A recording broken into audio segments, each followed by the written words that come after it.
I think this is really cool. I'm out here in the west desert of Utah. Nothing around as far as you can see.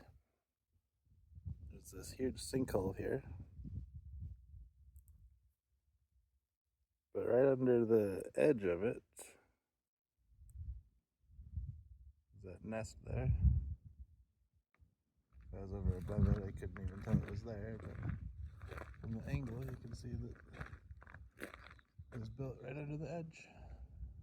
So they can fly into the sinkhole and land on their nest. There's also another one lower in the hole.